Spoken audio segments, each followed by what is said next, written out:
মন্তব্য করেছেন যে আপনি আওয়ামী লীগের এজেন্ট, কেউ বলছেন আপনি বিএনপিকে আওয়ামীকরণ করতে চাইছেন। আমাদের প্রশ্ন, আপনি যেভাবে বক্তব্য রাখছেন সম্প্রতি, এই বক্তব্য কি আপনার দল আপনাকে সমর্থন করছে কিনা বা আপনার দলের পক্ষ থেকে কেউ কোনো কিছু বলছে কিনা? অনেক সময় মনে হচ্ছে যে আপনি আওয়ামী লীগের ভয়েসে বা কণ্ঠে কথা বলছেন বা আওয়ামী লীগের সুরে সুর মিলিয়ে কথা বলছেন। ফজলে ভাই, আপনি যদি আমাদের একটু বলতেন।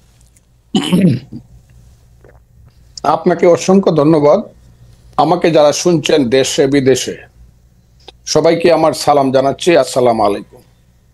আমার সন্তান তুল্য আব্দুল হান্নান মাসুদ, আমি ওকে দেখি বিভিন্ন টকশোতে, খুব ভালো কথা বলে।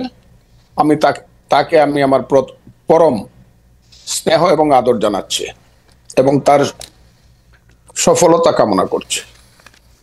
আপনি যে প্রশ্নটা করেছেন, 1 নম্বর হলো, আমি আওয়ামী লীগের সুরে কথা বলি, আমার দলকে আওয়ামীকরণ করার চেষ্টা করছি। এত বড় মানুষ যে আমার কথায় বিএনপি আওয়ামী লীগের আওয়ামীপন্থী হয়ে যাবে, তাহলে তো আমার মতো এত বড় মানুষ আর এই দেশে নাই। আসলে আমি যদি আমার দলের বিরুদ্ধে কথা বলতাম, তাহলে তো আমার দল তো একদিন আমাকে জিজ্ঞাসা করতো।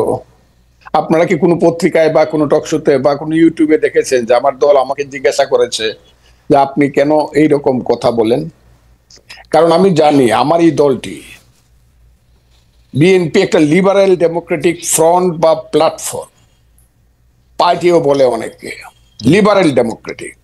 এই দলটি গড়ে উঠেছে একজন নেতার নামে, বা একজন নেতা যার নাম শহীদ প্রেসিডেন্ট জিয়াউর রহমান।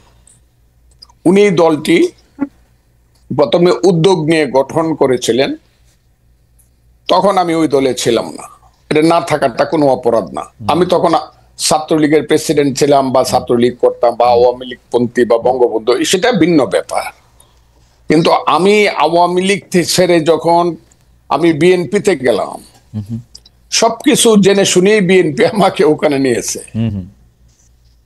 এবং বিএনপিতে যখন 2018 সনে আমাদের নেত্রী, দেশ নেত্রী বেগম খালেদা জিয়া জেলে চলে যাবেন 8ই ফেব্রুয়ারি 2018 সন, এর 5 দিন আগে 3রা ফেব্রুয়ারি লা মেরিডিয়ানে একটা মিটিং হয়েছিল উত্তরায়।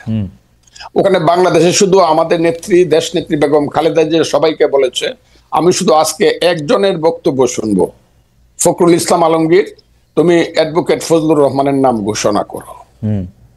কাজে যিনি সব আমার মাথার উপরের সমস্ত স্থায়ী কমিটির নেতাকে রেখে শুধু ফজলুর রহমানের বক্তৃতা শুনতে চায়, আমার কথায় দলের ক্ষতি হবে এবং দল আমার কাছে জানতে চাবে আমি কি বলেন। না, এটা দর্শকদের কথা। আমাদের মনে হয় যে আমি ওই দর্শকদেরকে চিনি।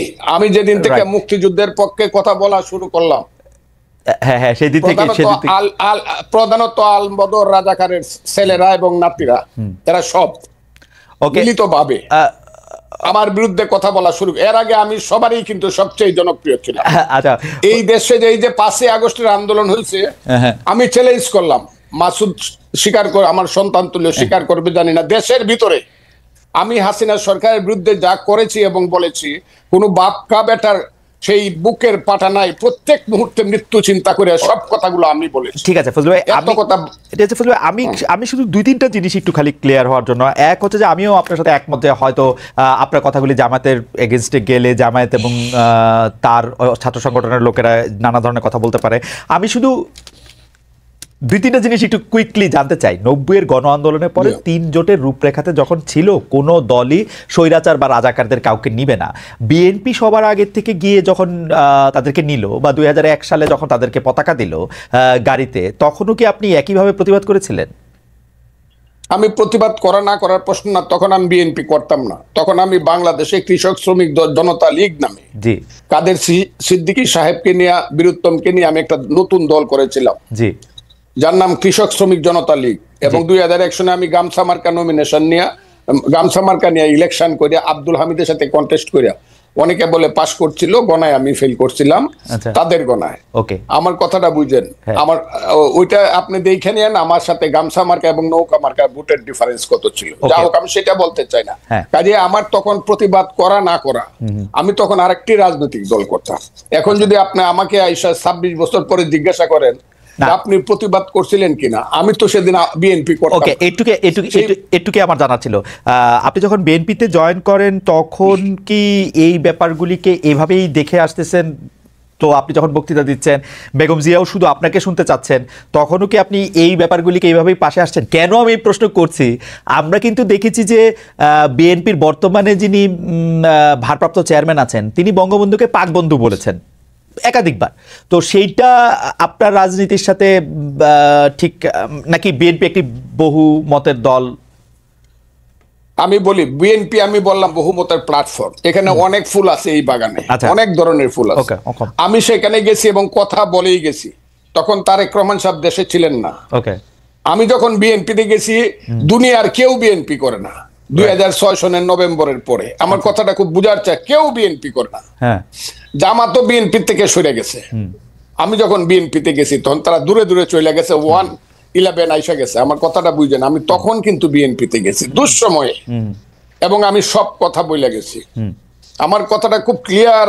আমি দেশনেত্রী বেগম খালেদা জিয়া কি বলবো কি করব আমি ক্লিয়ার বলে গেছি। আমি আপনার দল করব, আপনি আমাকে চান। দেখেন উনি কিন্তু এখনো জীবিত, কাজে উনি কথাটা লন্ডন থেকেও শুনবেন, সবাই শুনবে।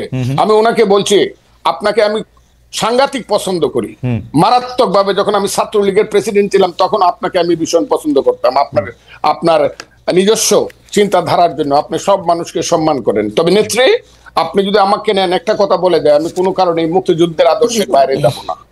মুক্তিযুদ্ধের আদর্শের বাইরে যাব না। আমার মতো করে আমি কথা বলবো। এতে যদি আপনি আমাকে নেন নিবেন, না হলে নিয়েন না। আমি সব কথা বলেই গেছি। কিন্তু আপনারা, আমার মনে হয় যে ফজলু ভাইয়ের কথা আমরা সবসময় শুনে আসতেছি, দর্শকরা আজকে একটা পরিষ্কার হলেন। আমি ফজলু ভাই, আমি একটু প্রশ্নটা আপনাকে করে রাখি। আপনি মুক্তিযুদ্ধের আদর্শের বাইরে না যাওয়ার ব্যাপারে আপনার একটা স্পষ্ট অবস্থান আছেন এবং একটা জোরালো অবস্থান আছে।